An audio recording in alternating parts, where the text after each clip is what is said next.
सीखने के सिद्धांत को अभी तक हमने जितना भी जाना है उस सिद्धांत में अगली कड़ी में हम देखेंगे अंतर्दृष्टि का सिद्धांत। इस सिद्धांत में हम लोग देखेंगे कैसे आप इनसाइट्स के माध्यम से अपने अंतर्दृष्टि के माध्यम से किसी समस्या का समाधान कर लेते हैं और अचानक ही तौर पर आप किसी समस्या के गोल तक यानी कि लक्ष्य तक पहुंच जाते हैं। अंतर्दृष्टि का सिद्धांत है थ्योरी ऑफ इनसाइट्स, सीखने की प्रक्रिया को समझाने वाला एक महत्वपूर्ण सिद्धांत है जिसे वोल्फगैंग कोहलर ने प्रस्तुत किया था। ये सिद्धांत बताता है कि सीखना केवल प्रयोग और त्रुटि की प्रक्रिया नहीं है, हमने पहले जाना है कि ट्रायल एंड एरर मेथड क्या है, बल्कि यह समस्या की एक संपूर्ण और गहरी समझ पर आधारित होता है। अंतर्दृष्टि के माध्यम से व्यक्ति किसी समस्या का समाधान अचानक करता है जब उसे समस्या की आंतरिक संरचना, उसके विभिन्न तत्वों के बीच संबंधों को स्पष्ट रूप से समझ में आ जाते हैं। दो चीजें हैं कि अंतर्दृष्टि का सिद्धांत में जो समस्या का समाधान होता है अचानक से हो जाता है, मतलब अचानक से पता चलता है अच्छा इसका मतलब ये होगा। ये तब होगा जब उसे समस्या की आंतरिक संरचना, जो भी समस्या उसकी आंतरिक संरचना, विभिन्न तत्वों के बीच संबंधों को स्पष्ट रूप से समझ में आ जाए। अंतर्दृष्टि का सिद्धांत की प्रमुख विशेषताओं को हम लोग जानेंगे। इसमें प्रमुख विशेषता में पहला जो विशेषता है यह कहता है कि समस्या की संपूर्ण समझ यानी holistic understanding of the problem. इस सिद्धांत के अनुसार सीखना समस्या को टुकड़े में विभाजित करके नहीं होता, बल्कि समस्या को संपूर्ण इकाई के रूप में समझना होता है। यानी टुकड़ों में आप नहीं समझ सकते, होलिस्टिक अप्रोच करना पड़ता है।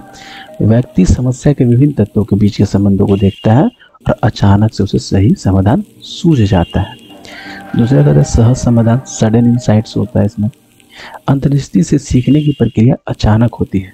व्यक्ति कई बार समस्या के समाधान के बारे में सोचता रहता है और अचानक एक क्षण में उसे पूरा समाधान समझ में आ जाता है। यह एक आहा पल की तरह होता है जहां उसे समस्या का सही समाधान दिखाई देता है। बिल्कुल हमें कई बार ऐसा होता है, अगर मैथ अगर बना रहे हैं आप और कई बार आपको समस्या का समाधान नहीं पता चल रहा है तो आप थोड़ा देर का ब्रेक ले लेते हैं और उसके बाद उसी समस्या के बारे में सोचते रहते थे। अचानक से उसका समस्या का समाधान आपको सूझ जाता है, यानी आपको पता चल जाता है और उसको समाधान आप आसानी से कर लेते हैं। और इसकी खास विशेषताएं क्या है? और इसकी विशेषताएं कि प्रयोग और त्रुटि के बजाय समझ पर आधारित होता है, अंडरस्टैंडिंग और ट्रायल एंड एरर। कहता है कि अंतर्दृष्टि का सिद्धांत थॉर्नडाइक के भूल एवं प्रयत्न के सिद्धांत से बिल्कुल अलग है।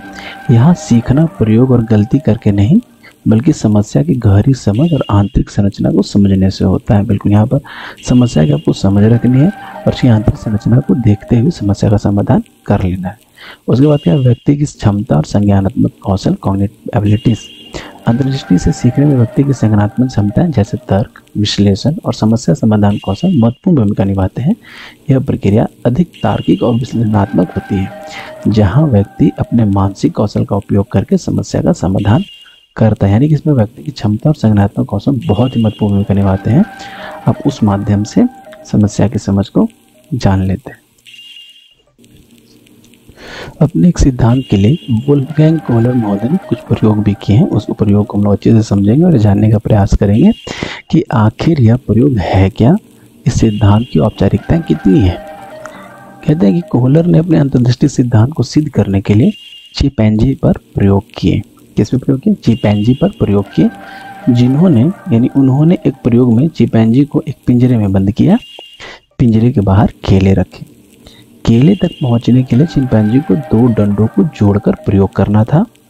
चिंपैंजी ने पहले कुछ समय तक असफल प्रयास किए, लेकिन फिर अचानक उसे समझ आया कि 2 डंडों को जोड़कर वो केले तक पहुंच सकता है।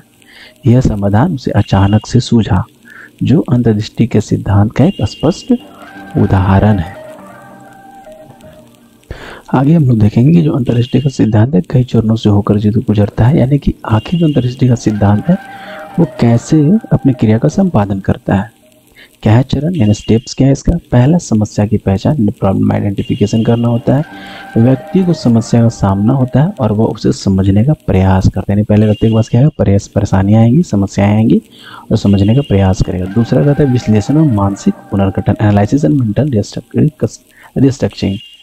व्यक्ति समस्या के विभिन्न पहलुओं का विश्लेषण करता है और अपने मन में उन तत्वों का पुनर्गठन करता है। यह चरण बहुत महत्वपूर्ण होता है, चाहे व्यक्ति समस्या के अंदर छिपे हुए संबंधों को समझने की कोशिश करता है। आगे का स्टेप है अचानक समाधान, सडन सॉल्यूशन। व्यक्ति को एकदम से समस्या का हल सूझता है। यह हल अंतर्दृष्टि का परिणाम होता है। इसे आहा क्षण भी कहा जाता है, यानी अचानक से उसे समाधान सूझ जाएगा और अरे वाह ये तो काम हो गया। चौथा कहता है हल का परीक्षण और सत्यापन, सॉल्यूशन टेस्टिंग एंड वेरिफिकेशन। व्यक्ति इस हल को आजमाता है और देखता है कि क्या वो सही काम कर रहा है। यदि वो हल सही साबित होता है तो सीखने की प्रक्रिया पूर्ण हो जाती है, यानी समस्या का समाधान हो जाता है। अब हम देखेंगे कि अंतर्दृष्टि का जो सिद्धांत का शैक्षिक महत्व कितना है, यानी कि ये शैक्षणिक रूप से कितना इंपॉर्टेंस रखता है। पहला कहता है समस्या समाधान कौशल का विकास, development of problem solving skills. यह सिद्धांत बच्चों को समस्या की गहरी समझ विकसित करने और तर्कशील दृष्टिकोण से सोचने के लिए प्रेरित करता है। शिक्षण में इसे अपनाने से बच्चे केवल जानकारी रटने के बजाय वास्तविक जीवन की समस्याओं को हल करने की क्षमता विकसित कर सकते हैं। यानी इसमें क्या होता है, बच्चे इनसाइट से ही समस्या का समाधान करते हैं। तो अब जो भी है वो करेंगे क्या कि उस समस्या की आंतरिक संरचना में जाएंगे और उसके बाद उसे समझ बना करके समाधान करेंगे। वही कहता है कि समस्या समाधान कौशल का विकास होता है, यानी प्रॉब्लम सॉल्विंग स्किल्स डेवलप करती है। दूसरा कहता है रचनात्मकता को प्रोत्साहन, इनकरेजमेंट ऑफ क्रिएटिविटी, मैंने क्रिएटिविटी मैंने बच्चे क्रिएटिव हो जाते हैं। अंतर्दृष्टि से सीखने से रचनात्मकता और नवीन दृष्टिकोण महत्वपूर्ण होते हैं। इस सिद्धांत को अपनाने से बच्चों में रचनात्मकता को प्रोत्साहित किया जाता है, क्योंकि यह नए और अनोखे समाधान खोजने की प्रक्रिया को बढ़ावा देता है। आगे स्वतंत्र और स्वाभाविक अधिगम, इंडिपेंडेंट नेचुरल लर्निंग से मिलती है। यानी अंतर्दृष्टि का सिद्धांत स्वतंत्र और स्वाभाविक अधिगमों पर आधारित होता है। यह बच्चों को अपनी क्षमता के अनुसार समस्याओं को हल करने के लिए स्वतंत्र रूप से सोचने और कार्य करने के लिए प्रोत्साहित करता है। अगला है प्रयोग त्रुटि में कमी, less emphasis on trial and error. इस सिद्धांत के अनुसार बच्चों को समस्या के समाधान के लिए बार बार गलतियां करने की आवश्यकता नहीं होती। यह बच्चों को सोचने, समस्या के भीतर के संबंधों को समझने के लिए प्रोत्साहित करते हैं। दो चीज़ें क्या सबसे इंपॉर्टेंट स्वतंत्र स्वाभाविक अधिगम, इंडिपेंडेंट नेचुरल लर्निंग जिससे मिलती है। और अगला क्या है, ट्रायल एंड एरर मेथड में बच्चे गलतियां बार बार करते थे और सीखते थे। इसमें ऐसा नहीं है, वो आंतरिक संरचना में जाएंगे और जा करके उससे समस्या का समाधान कर लेते हैं। इसमें सबसे अच्छा है आहा मोमेंट, जो बच्चों को ये बताता है कि अरे वो तो इस तरह से बन सकता था, और ये आगे करने के लिए, ये आगे काम करने के लिए इनकरेजमेंट की तरह काम करता है। जैसे कि हम सभी जानते हैं कि कोई भी सिद्धांत अपने आप में पूर्ण नहीं होता है, सबकी अपनी लिमिटेशंस होती हैं। उसी तरह अंतर्दृष्टि सिद्धांत की सीमाएं हैं, और हम जानेंगे कि अंतर्दृष्टि सिद्धांत की सीमाएं क्या क्या हैं। पहला कथन सभी प्रकार की समस्याओं पर लागू नहीं होता है। अंतर्दृष्टि सिद्धांत उन समस्याओं पर अधिक लागू होता है जिनमें जटिलता और तार्किक विश्लेषण की आवश्यकता होती है।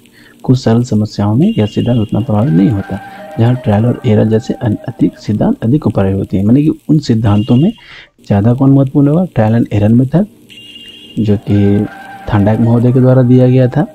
अब अंतर्दृष्टि का जो सिद्धांत है ये जटिल समस्या और तार्किक विश्लेषण के लिए आवश्यक होता है। दूसरा है अंतर्दृष्टि अचानक होती है, जिसमें हम लोग हाँ मोमेंट को हम देख चुके हैं। अंतर्दृष्टि से सीखना हमेशा अचानक होता है, लेकिन सभी लोग इस तरह की समस्या समाधान प्रक्रिया में कुशल नहीं होते। कुछ लोग अधिक प्रयत्न आधारित तरीकों से ही सीखते हैं, मैंने अलग अलग लोगों में अलग अलग व्यक्तित्व होता है, वो उस आधार से सीखते हैं। अगला है व्यक्तिगत मतभेद। यह सिद्धांत हर व्यक्ति पर समान रूप से लागू नहीं हो सकता, क्योंकि लोगों की संज्ञानात्मक क्षमता और सोचने के तरीके अलग अलग होते हैं।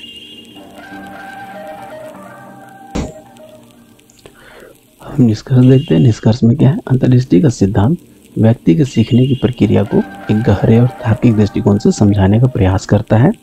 यह सीखने के पारंपरिक प्रयोग और त्रुटि सिद्धांत से भिन्न है, क्योंकि यह समस्या को एक संपूर्ण इकाई के रूप में देखता है और समाधान के लिए मानसिक पुनर्गठन की आवश्यकता होती है।